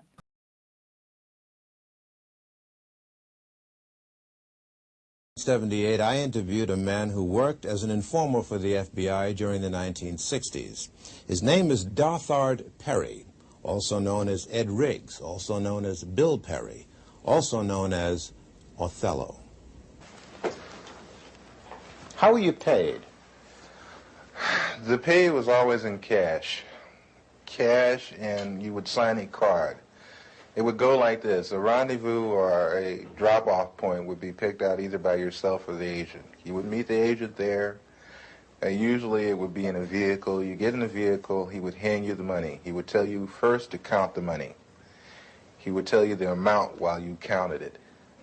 If the amount was there, he would then bring out a card. On that card would be for the week of such and such. In other words, the week was dated. So-and-so has been paid the amount of. Then you would sign the card, and then the agent would sign the card. The reason for this is that if all of a sudden the IRS became very interested about where you were getting all this extra money from, you could always tell them to go back to the Bureau, and the Bureau would have your cards on file. I see. Were there such things as bonuses? Oh, yes. What were they paid for? Bonuses were paid for, suppose while you were meeting with, or you were at a meeting with Bobby Seals, Chulai of the Red Army happened to come to the meeting too, which is something which would be a new development. That's bonus time. In other words, a hot piece of information. Hot piece, very hot piece.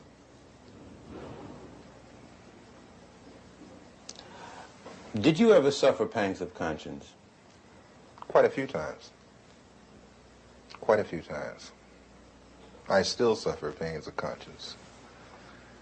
I suffer from the fact that a lot of people trusted me and I misused that trust.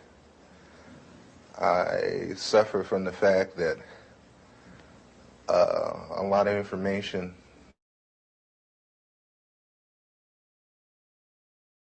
certain groups or certain people. I suffer from the fact that I'm on the run constantly. I have no real life to speak of. You have no family life, really? You have a wife? No, I don't have a wife. I do have a child. I can't see her that often. I have to stay away from them because once I come around, the Bureau shows up and harassment starts.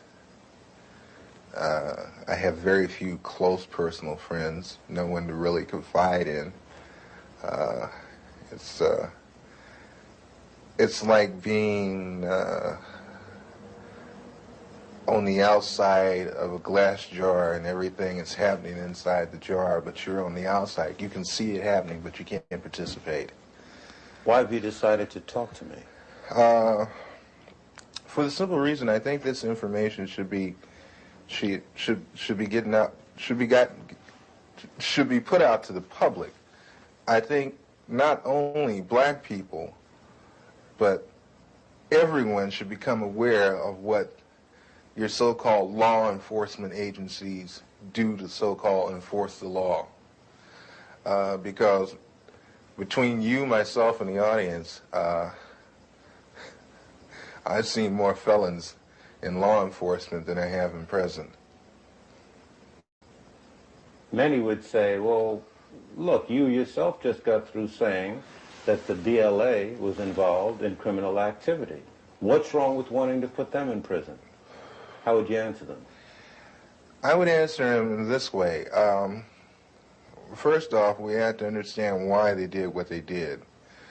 But I'm not even going to go off into that psychological hoo-ha. What I'm going to say is when you become just as bad as the people that you go after, then there's nothing gained and a whole lot lost. You also were active in the infiltration of many cultural groups. Before we go into that step by step, how much research and study did the FBI engage in of black culture in the late 60s? A great amount. Give me an idea. From the thing is, I can, they have a file on every type of magazine that blacks read. They have a file on the music. Music? Music, dance, theater, actors, comedians, you name it, man. And they would actually study these different... Yes. Oh, yes, definitely. What would they do with music? To understand the people, you have to understand the culture. To infiltrate, you have to understand. You had a lot of so-called white liberals that were infiltrating the so-called black groups using the information that they had gathered from the studies of blacks. You mean just to understand the behavior pattern of our people? Oh, yeah, I can, Will Heaton could name out some jams of Miles Davis that I hadn't even heard of. He could name off some books that I hadn't even read pertaining to black culture. Do you ever see agents actually studying the music of... Yes, yes. Yes, I've seen them going over even video portion of cultural events. The understanding, like when, okay, you have an organization like Leroy Jones Black House. You remember that? Okay, Leroy Jones's place, which was done on the thing of tribalism. That's where I first heard the word Kintu, Mantu, Huntu, Hintu. These words of the African continuum. I learned that from an agent. He ran it down to me. They make in-depth studies of the personalities of the people they're dealing with, too, culturally. It always helps. It's a thing of, you can take their culture and use it against them. How large would you say an extensive collection on our culture would you say the particular library, like the Schomburg Library in Harlem? Or... I would rate it better. I would rate it better, and the fact is that they go into details that we probably would overlook. Will Heaton used to meet me in different places. You know, Will Heaton, that was one of my supervising agents. There is a certain bar in the Los Angeles area where people into black cultural things met, and Will Heaton used to meet me there. And he would go into very long and tiring conversations with some very articulate brothers about culture, African culture, and Afro-American culture. Tell me about some of the cultural organizations that you infiltrated and what you did. PASLA, Mafunde, Watts Writers Workshop, which they have... The Watts Writers Workshop? Yes. Watts Writers Workshop, which was one of the oldest established black writers' workshop. That place was burned down. Yeah. The Bureau had it burnt down. How do you know that? I know because I participated. I did the arson. You burned down the Watts Writers Workshop? Yes. Why did they want it to go? At the time, funding had been cut to the workshop, had been cut out, but it looked like there was a possibility of a grant being given back to the workshop. And if there was no theater, there would be no grant. How did you do it? 2 cans of kerosene, Purex bottle, gasoline, and a flare, highway flare. Why didn't you use more sophisticated stuff? Oh, no. No. You're never overly sophisticated. It's too obvious. This way you make it look like, maybe somebody in the neighborhood that got kicked out of theater at one time got mad and came and burned the damn theater up, that kind of thing. But you were involved in this theater? I mean, did it get to you at all what you were... Hey, man, that got to me a great deal. I love that theater. I built the stage. You built the stage? Oh, yeah. When I got to the workshop, the stage that had been, the original stage that had been built needed an extension on it. The original part of the stage was in terrible condition. They had no lighting system. I put the lighting system in myself. I put the stage in myself. And that was a stage, man. And that was a theater. It's a nice theater. Who was the director of that workshop? Harry Dolan. Harry Dolan. Some very, very well-known artists supported that workshop, gave money to it. Some very well-known artists came out of the Watts Writers Workshop. Glenn Tubman, Yaphet Kotto. Sidney Poitier used to come down there and give a class. Sammy Davis Jr. used to come down there all the time. Quincy Jones used to come there and give music classes. We had our own 8-track studio setup for sound. We had our own sound room there. Was part of your other activities and responsibilities to study the profiles of celebrities who were supportive of organizations? Definitely, and especially, like I said, psychological backgrounds, weaknesses and strengths. Did he have a weakness for blondes? Did he have a weakness for money?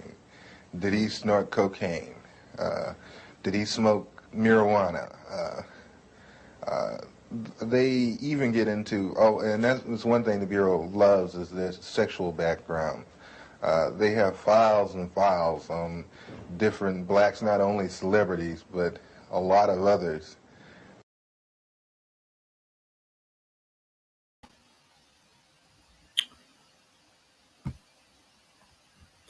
Okay, brothers and sisters, I have one more that I want to show you. So I'm going to put the link to this one. And because it's really good, it's old, but it gives you a real good understanding on what happens with infiltration and everything. So I'm put that one in there, the link. Just show you the last one, and I'll probably be leaving on this one because I can't, I have to go. So this one is basically talking about, I just wanted to throw this in there, and it's just talking about how they're doing surveillances to find missing people. But I want you to kind of think on a broader scale with this, and when they want to find people, what they will do. And it's just really to reiterate about eventually knowing you got to let go your phones. You know, you can get phones now. We can use.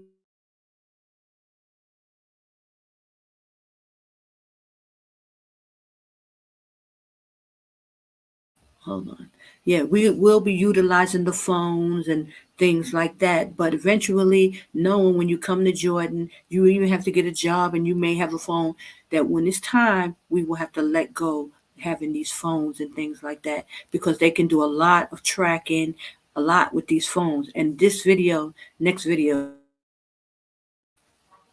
giving you information on how far they use hackers to track people now. So people are getting jobs because they.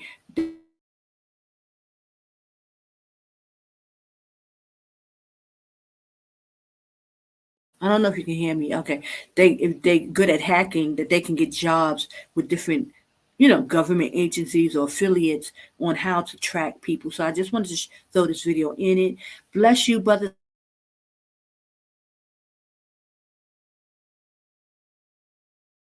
All glory and praise to Ahaya Bahashim Yeshaya.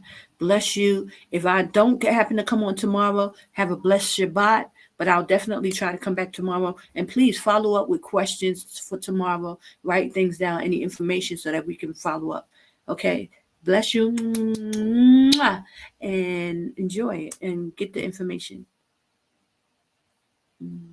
Shalom.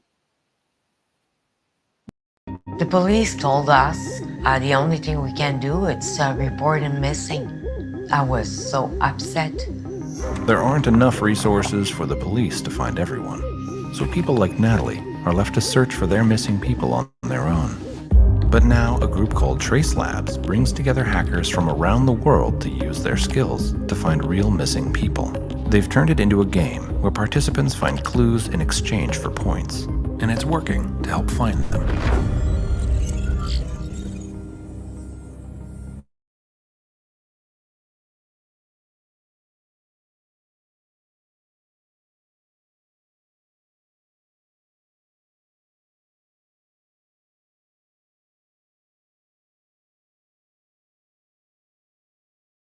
I wrote an email to Robert Sells. I said, can you help me? And he said, yes. I think because I'm in search and rescue, I get to see things that most people don't. I get to see all the people that go missing, and as I was paying attention to that, I noticed that there's a lot of people that go missing that we never look for. I always wondered, who's looking for people if not? And then sometimes nobody. The person is Rob Sell. He's a tracker for search and rescue and a computer security professional. Trace Labs became really a blending of those two passions. As a tracker, Rob looks for little clues and details that paint a bigger picture about a person's direction of travel, their speed, or state of mind. Trace Labs takes the same approach to online searching. Finding little details about a person's online activity can add up indicators to their current location. We're addressing all those people that go missing that nobody's looking for right now.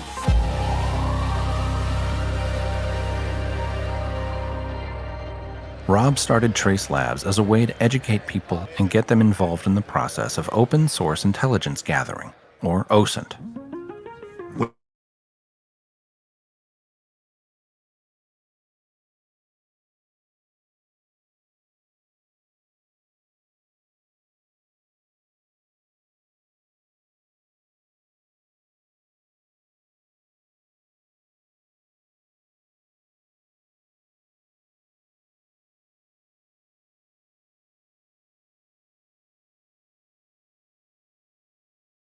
OSINT techniques to collect data that could be used to help find missing people. So open source intelligence, it's information that you would find online on the subject. As participants gather useful information, they're awarded points towards winning prizes.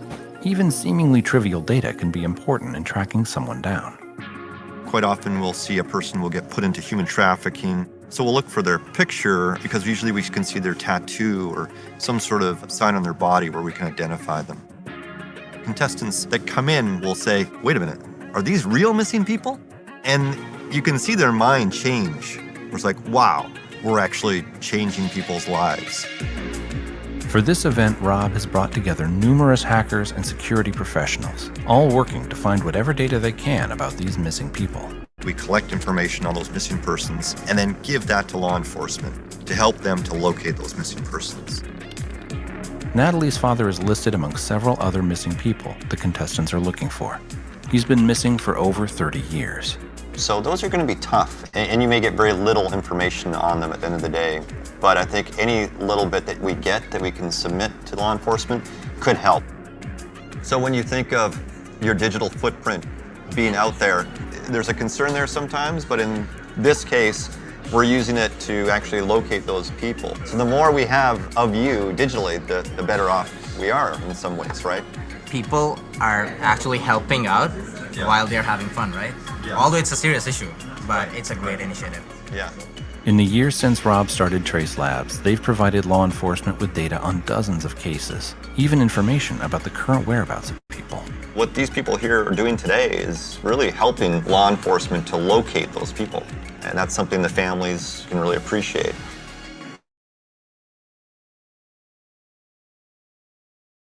Natalie's father. But groups like Trace Labs mean you don't have to search on your own. He's still listed, and contestants are still looking for any data they can find. Sharing that burden, for even a day or two, can make all the difference in the world.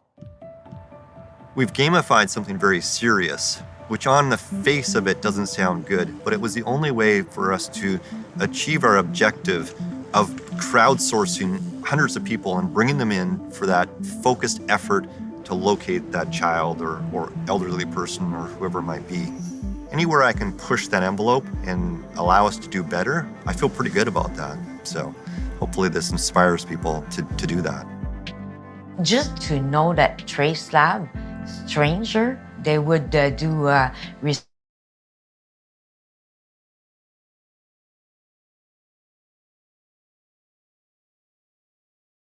I will never stop.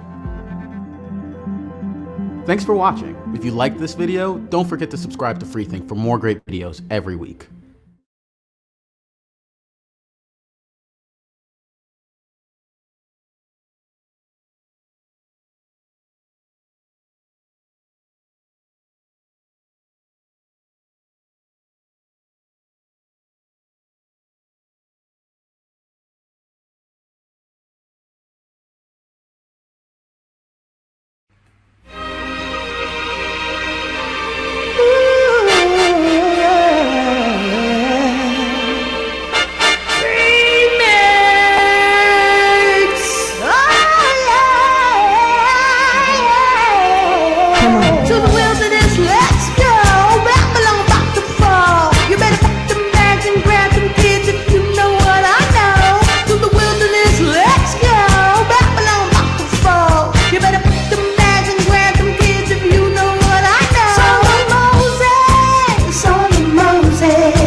The horse and its rider was thrown into the Red Sea. A higher is my strength, a higher is my song. He is my salvation, my power, I build his habitation.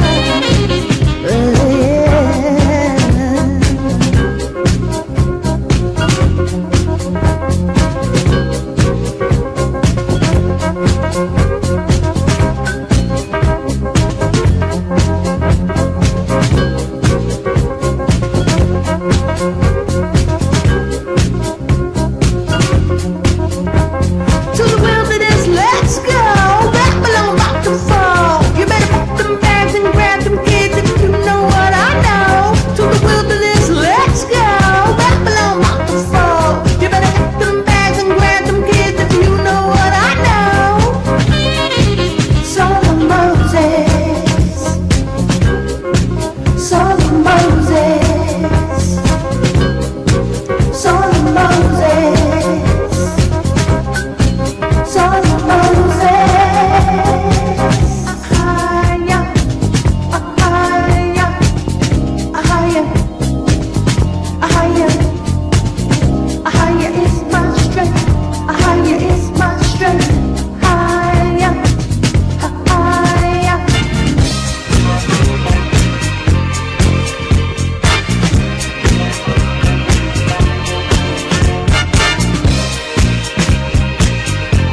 into the sea. The chosen captains also was thrown into the Red Sea. The depths have covered them, they sank just like a stone. The goodness of His excellency has overthrown. Higher. Now that I've got your attention again, you better pack them bags and grab them kids if you. You better pack them bags and grab them kids if you.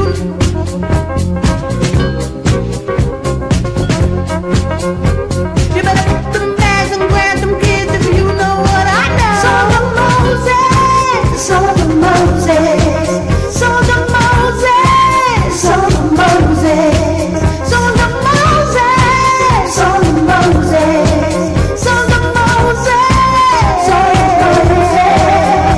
You better. You better. You better.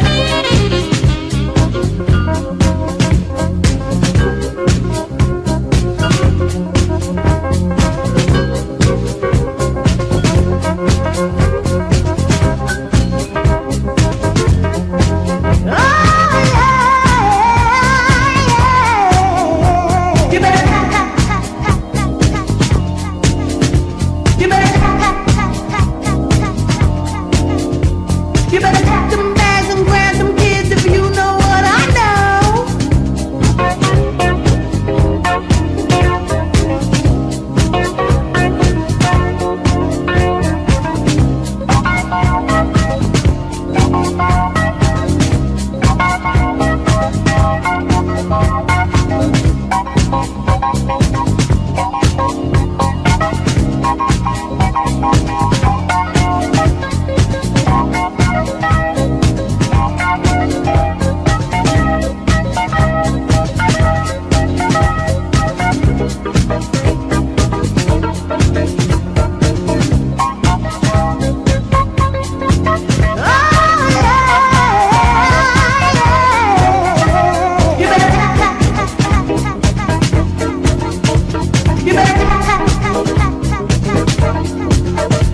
You better pack them bags and grab them kids if you know what I know.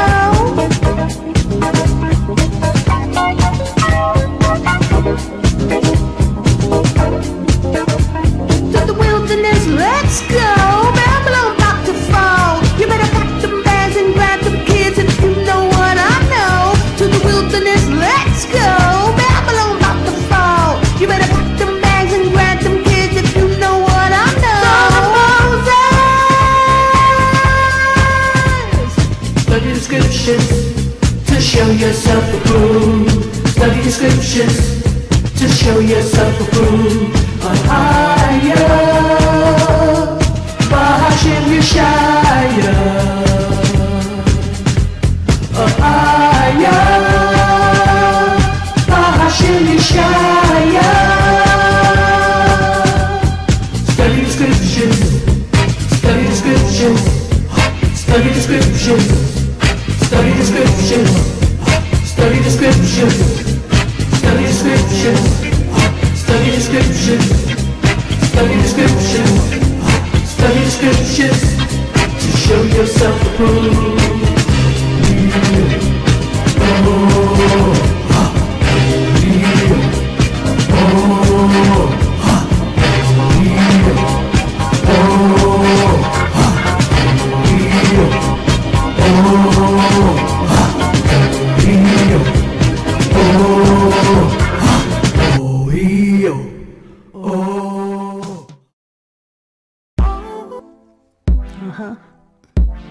How you bring the fire? Hear me now. Let's go, Yasharala. Let the Holy Spirit lead. That's right. Kwadash Warak. Come out of Babylon. How you bring the fire? Yo, will drop the beat. Kwadash Warak. How you want you holy? Kwadash Warak. Kwadash. Kwadash. Kwadash. Kwadash. That's Kwadash. Kwadash. Just like in the word it says, we are the holy ones. Don't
bow down. Real, say my name in vain.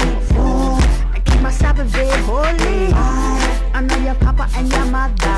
Don't you murder, don't do adultery, don't you steal, testify falsely. Don't use your face to cover thy neighbor. Be holy. How you said be holy. How you said be holy. Yeah, yeah, yeah, yeah. Be holy. Holy, holy. How you want you holy. Don't you wanna say I am holy. Wa Allah sa abad na shalala kwa kasta haya shamba shawam Saka hashabaf la kadashwa Kabad abaka wa amaka Shalava tazak La'a na'ab La'a gana Shaya a'ayna shakwa Sharamaka Shavalava aita Yeah, yeah, yeah, yeah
My skin is black. My body is burned. I survived Babylon. I am a daughter of Zion. Daughters of Zion, like diamonds and pearls, far above rubies and precious jewels. Crown on my head, 'cause we're brought with a price. We are the daughters of Zion. Don't you know I'm brought with the price? Don't you know I'm brought with the price? Don't you know I'm brought with the price? Don't you know I'm brought with the price? You can stop calling me princess. Not because I'm wearing a crown, not because of what you see. It's the royalty in me. He's running through my blood. He's running through my blood. 'Cause he is the king of us all. Daughters of Zion, like diamonds and pearls, far above rubies and precious jewels. Crown on my head, 'cause we're brought with a price. We are the daughters of Zion.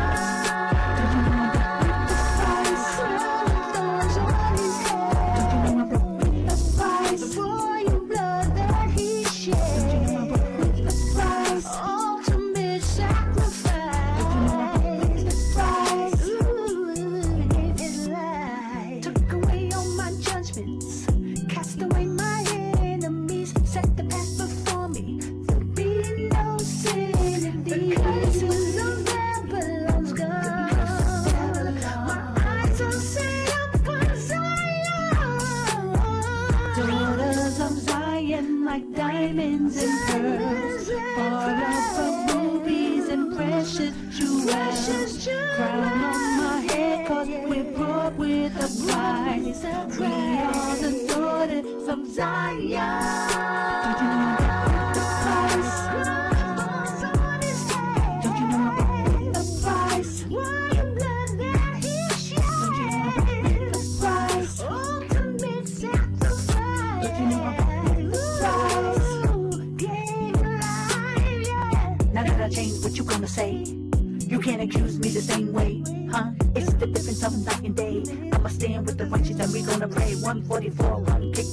or done. Who will endure to the end? You're the real one. This is for real, son. No mass I feel, hun. Yes, you're coming for the kingdom. Yes, the war is won. So examine me higher and reprove me. Try my reins in my heart and you will see. For your love and your kindness before me. I don't sit with evildoers or will I be, but I will walk in your laws and integrity. And rebuke any sins that you find of me. Why don't you try me, prove me, find me worthy of the kingdom, bind me, favor highly, circumcise me. If you chastise me, rebuke me kindly. Daughters of Zion, trying and trying, sin so thick that she been crying, trying to hide it, started backsliding. Get yourself together, cause I tried to deny it. You can repent too, that's what you gotta do. Even the apple, but you put the past behind you. Even the apple, but you put the past behind you.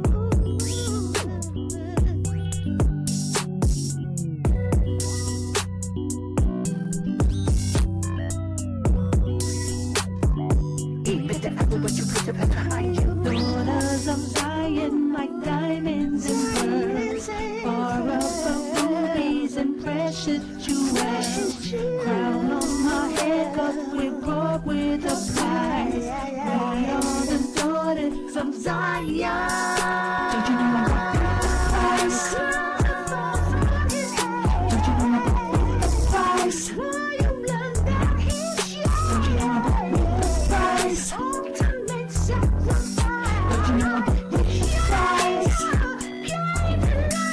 Don't you know I'm brought with the prize? Don't you know I'm brought with the prize? Don't you know I'm brought with the prize? Don't you know I'm brought with the prize? Don't you know I'm brought with the prize?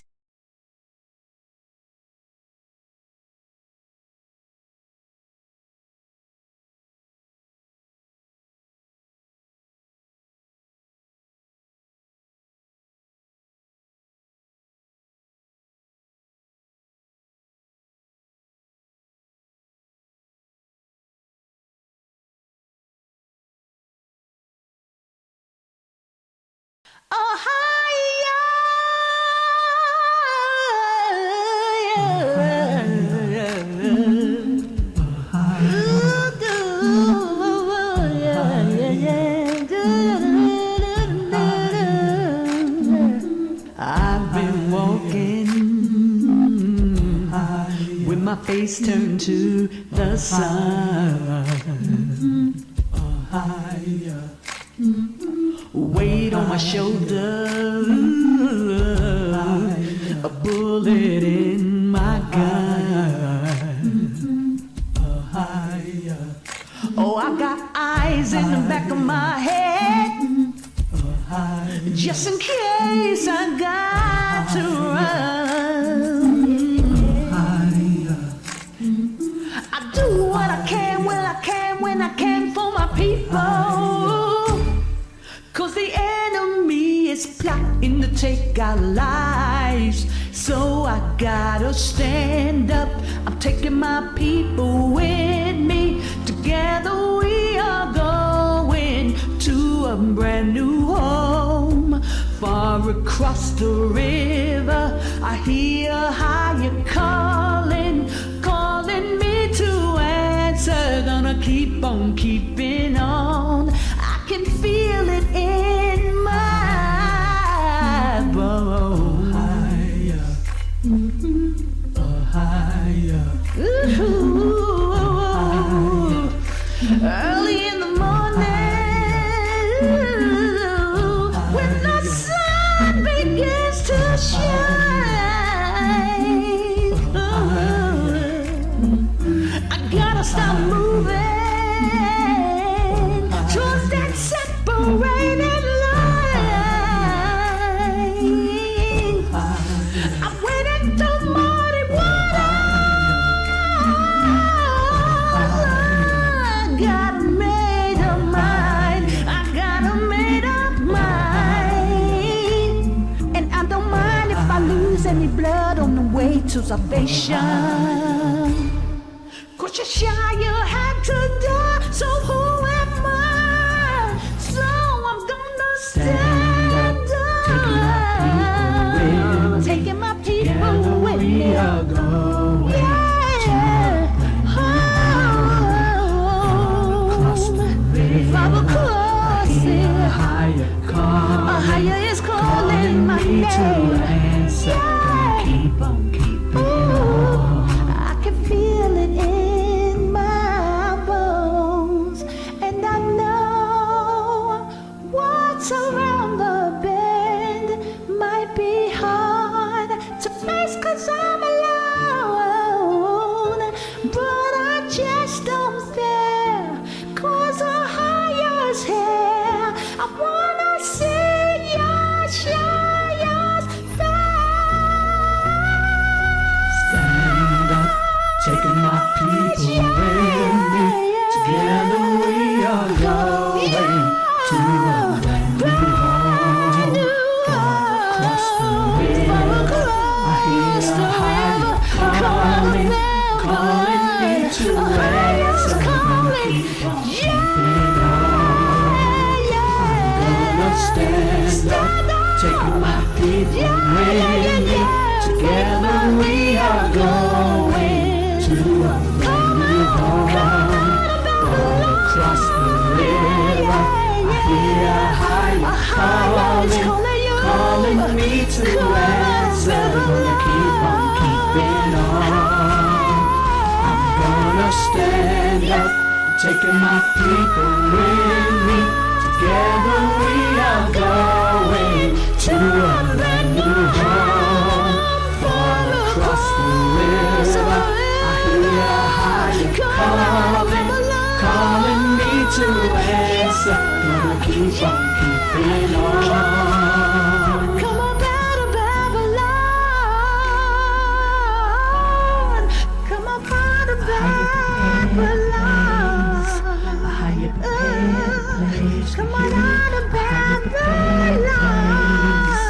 higher prepared place for you. A higher's got a place for you. A higher prepared place for you. A higher prepared place. A higher prepared place for you. A higher prepared place.